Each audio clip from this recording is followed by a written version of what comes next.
Good morning. There we go. Welcome to Walking Through the Psalms. Glad that you're here. Good to see you, Dad. We are going to be looking at Psalm 120.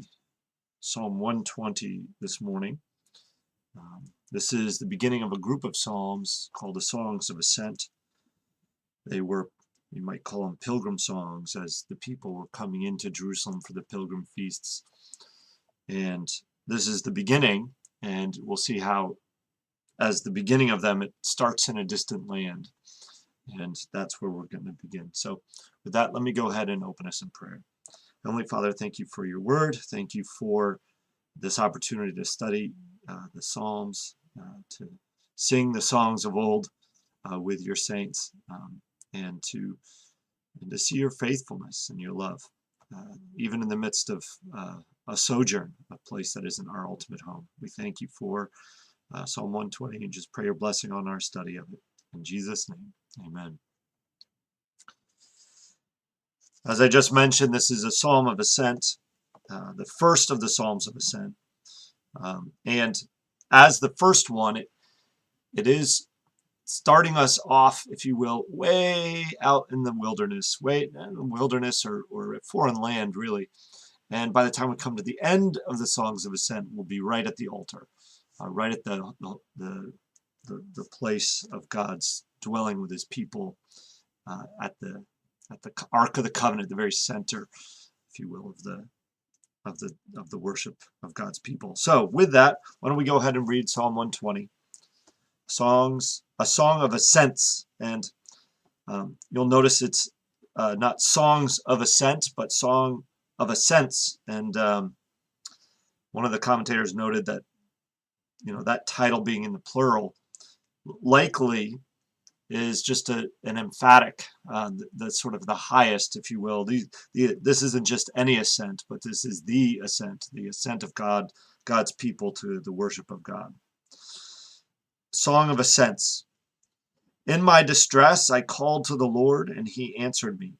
Deliver me, O Lord, from lying lips, from a deceitful tongue. What shall be given to you, and what more shall be done to you, you deceitful tongue? A warrior's sharp arrows, with glowing coals of the broom tree. Woe to me, that I sojourn in Meshech, that I dwell among the tents of Kedar. Too long have I had my dwelling among those who hate peace. I am for peace, but when I speak, they are for war. It's a brief psalm. It's punchy, it's vivid. It breaks into about three parts, 2 or 3 parts, but we'll do 3 parts, verses 1 and 2, verses 3 and 4, and then verses 5, 6, and 7. Verses 1 and 2 is the prayer and really the conviction of answered prayer of the psalmist. It begins with this sort of summary. I was in distress, I called to the Lord, and he answered me. And then we have the prayer itself. Deliver me, O Lord, from lying lips and from a deceitful tongue.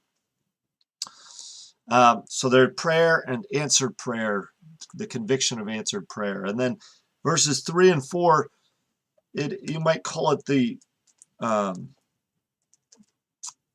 heart of the problem, right? The deceit that we just were introduced to in the prayer is now declared. So if the psalmist was just praying to God, now he's expressing the situation to others. And the problem is he is amongst a people who are deceitful, but whose recompense is sure. There is this sense of, yes, this is the situation. And what shall be given to you, though? The sure defeat. And the defeat is found in verse 4, a warrior's sharp arrows with glowing coals of a broom tree. And we'll look at that verse in particular, but it's the answer to the question. What shall be given to you, you lying tongue, you deceitful one? But in verses 5 to 7, it isn't resolved. It isn't complete. And we sense still that longing and anguish of the psalmist. Woe to me that I sojourn in Meshech, that I dwell in the tents of Kedar. And we'll look at those 2 places. And this longing, too long have I had my dwelling among those who hate peace. And then he makes a declaration, I am for peace, but when I speak, they are for war. In other words, their words are war words, and that's the sort of impression you get from whoever these people are that the psalmist is living amongst. And living amongst, or living in the midst of these people, is the heart of this psalm. He is not at home. He's not with God's people. We see this in a few ways. One is, how long will I sojourn, in the latter section? And how long will I have my dwelling? Too long if I had my dwelling place among those who hate peace. And this desire to be delivered. There is this sense of, I'm not in my home. You might call this sort of the pilgrim psalm, not unlike Peter talking about us being elect exiles. We are as God's people living and sojourning in a place that is not our home, and we look for and long for the end of the trials that we face, this deceitful people that we're amongst, that are for war and not for peace. And so you have this longing. But let's look at it in some detail. So the first section, the prayer to the Lord that is answered. Like many of the Psalms, the psalmist cries out to the Lord in his distress. But in this psalm in particular, we note that at the very outset, he is in distress, he calls to the Lord, and the Lord answers. This is the given. It's sort of the tagline of the psalm. I cry to the Lord in my distress, and he answers. And here we, again, like I said in verse 2, you have the prayer, deliver me, O Lord, from lying lips, from a deceitful tongue. One of the commentators noted we have this word deceitful tongue. Deceitful in English is an adjective. In the Hebrew, it's actually 2 nouns butted up against each other. It might be, woodenly translated. Deliver me, O Lord, from lying lips, from deceit tongue, from a deceit tongue. And the reason I bring that up is we call that two words in apposition. They stand next to each other, two nouns that are uh, are referenced to one another. They're tied to each other, two nouns connected. And so the English translators just use the noun that is at the end, deceitful, as the adjective. In Hebrew, this is maybe more information than you want to know, but in Hebrew they're in construct together. They're actually wedded by the way that the grammar is written. And so deceitful there is a noun, but it's in what's called absolute form, and so it's connected to this other word, tongue. And so they're connected. Deceit, tongue. Why is that important? Well, we see it come up twice. Once here in the prayer, deliver me, O Lord, from lying lips, from a deceitful tongue. And then again, we see it in verse 3. What shall be given to you, and what more shall be done to you, you deceitful tongue, you deceit tongue. And what is the weight of putting two nouns together like that? It's to say the tongue is deceit. That's what it is. We do this in English sometimes. We'll say the pastor, Rob, they're one and the same, right? He's the pastor and his name is Rob. The pastor, Rob. We're saying the tongue, deceit. That's its nature. That's its very character. It's what they do. It's who they are. And this is the nature of the people with whom the psalmist is sojourning. And so he says later on, he'll say, woe to me that I sojourn in Meshech, that I dwell among the tents of Kedar. You might add into this, woe to me that I sojourn among these people that are deceit tongues, that constantly lie, that bring words against me. And the commentators speculate, well, maybe they, because he is a foreigner, they speak ill of him. They speak false words against him. They accuse him of things he hasn't done. We don't have the details, but there does seem to be this sense of they don't know me. They're speaking against me. They're not speaking truthfully about me. And so woe to me that I sojourn in this place that is not my home, where people don't know me, where I am accused falsely. We don't have all the details, but that's the sense that you get. And where's Meshech and Kedar? Well, Meshech is far to the north, like think Caspian and Black Sea area. This is far to the north in a foreign place with foreign people who are not God's people. And then if you go down to the south, that's where the tents of Kedar are. They're down south of, far to the south. So you have people far to the north and the people far to the south that are not God's people. Get as far removed as you can from God's people. The center of God's people being obviously in Jerusalem at the tabernacle. And I think what he's saying, he's not saying I was in both places. That would be extreme and impossible to be there at the same time. But either way, what he's describing is I'm as far removed from where my true home is that you can imagine, amongst a foreign people that have nothing to do with God's people. I'm a sojourner. I dwell in these tents that are not my home.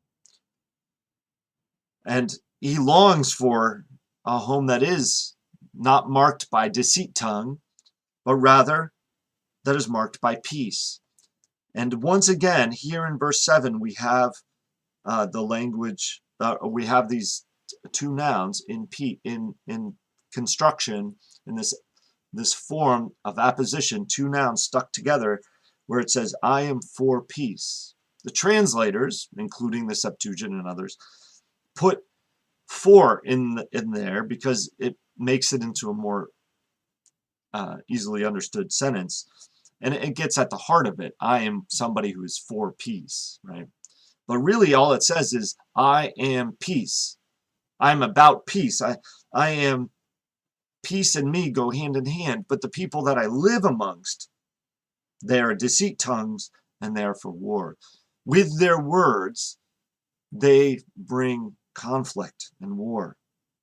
I live among these people who hate peace. And I was reflecting on this, and I thought about the sort of context in which we find ourselves today. And I look out, and it's so hard to discern truth. And I think, there's some spiritual reality that we live in a world that doesn't really want truth. It isn't actually seeking truth. It's using words to bring about, as power, to bring about the downfall of others and the lifting up of themselves, right? This is the world we live in. It's constantly battling with words, redefining words, changing words. We live in this world where truth is not something sought after, and peace is not something sought after. Power is. Strength, control, however you want to put it. And I think we get weary, just as the psalmist here is getting weary. We long for a place where truth resounds and peace is the answer. Like, this is who we are as God's people. We are for peace, and not just in some, sentimental way. What we want is an end to warfare, an end to battle, an end to conflict, an end to sin, an end to the lies, an end to all of it. And so we look forward to that place as we consider, this is not my home. Now, this is where God has put us. You'll notice the psalm does not end with, and he delivered me out of this land, and he has placed me into his presence, and now I dwell in peace. That's not the sense you get. Actually, at the end of the psalm, it says, but when I speak, they are for war. The end of the psalm is, I'm still here. And yet, this is a psalm of hope and trust. It begins with this word, in my distress, I called to the Lord, and he answered me. And at the very center of the psalm, in verse 4, we see the answer. It may not happen in this moment, but it is the sure answer. A warrior's sharp arrows with glowing coals of the broom tree. Now, what is this broom tree thing? Let's set that aside for just a minute. But this verse 4 is an answer to the question, what shall be given to you, and what more shall be done to you, you deceit tongues? Here's the answer. A warrior's sharp arrows. You shoot with arrows that pierce but don't destroy. At the end of the day, I am preserved, but the evil and the wicked, they do not endure. And it's not just with arrows, but you get the sense of complete and utter destruction with glowing coals of the broom tree. There is a great end. And the broom tree, I think, the speculation, you might say, of what the author is getting at here is a particular kind of wood that burns long and hard and burns into and creates coals, right? Like some wood you just turns right into ash and it's gone. Something like pine, but that really hard wood, as it burns down, it turns into coals and they burn for a long time. And that's the sense of the end of the deceit tongues. The thing that brings peace is the warrior king's arrows. It brings an end, brings it all to coals and burns it up, and it does not survive. And so in my distress, I called to the Lord, and he answered me. And the answer isn't always, I'm removing you right now. I'm going to bring you home right now. Sometimes the Lord does.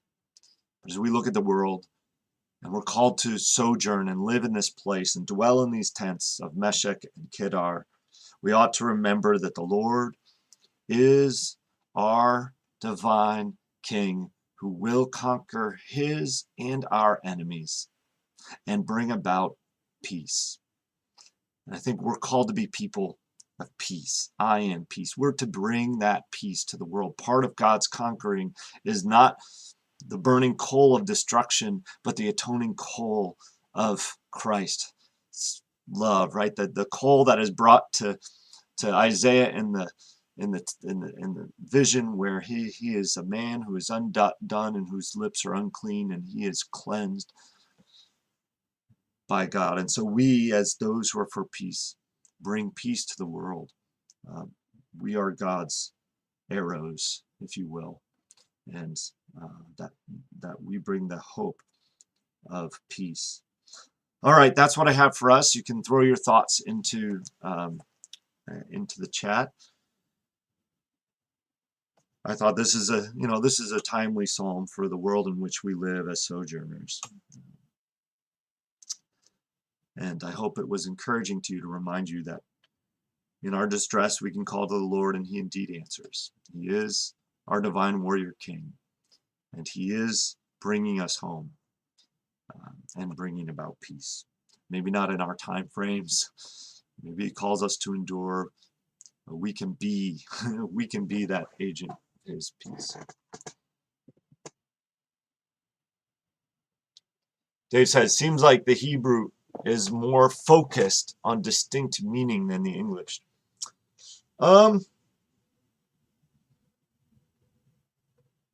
In poetry, it's always hard to translate poetry, I think, from whatever language into whatever language. And I do think the English translators do a fine job. They might not bring out that nuance that I was pointing out, but it is a deceitful tongue. Like, it is trying to say that's the nature of the tongue, that it is deceitful. I just pointed out that it's the way the Hebrew works to say this is how it creates that word picture for us. It uses two nouns in apposition, and we see the deceitful tongue twice, and then that same construct with I am for peace. Yeah, that's the nature. And when I say I am peace, that's what I'm saying. And this is what I'm about. I am for it. So I think the English translators do a good job. They just don't bring out sort of those parallels with, verses 2 and verse 3. We see the parallel in the English, but then we don't necessarily see the parallel in verse 7. And I just wanted to highlight that parallel. But you're right, it's hard to translate these things.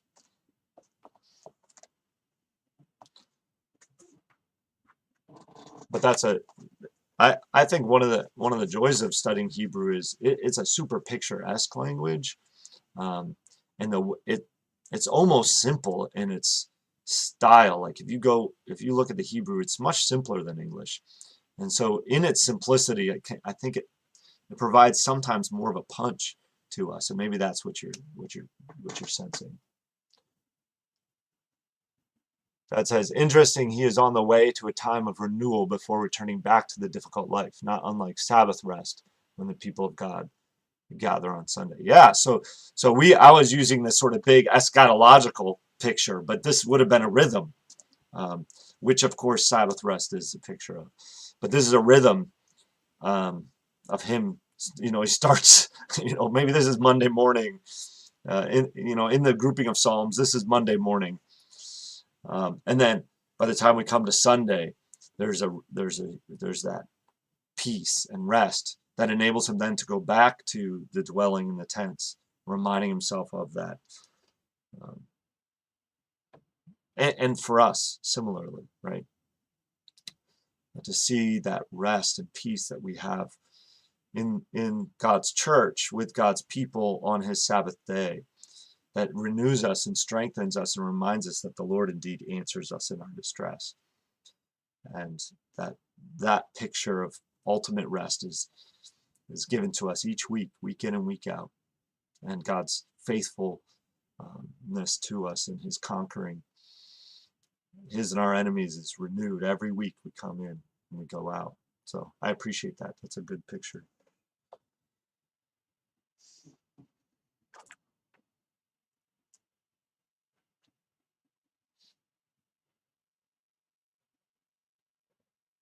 Well, if there's nothing else, I'll just pray that you all have a good day, that you remind yourselves that God answers prayer, that he hears us in our distress, and he strengthens us to endure in the midst of our sojourning, and that ultimately he does bring peace. Lord bless.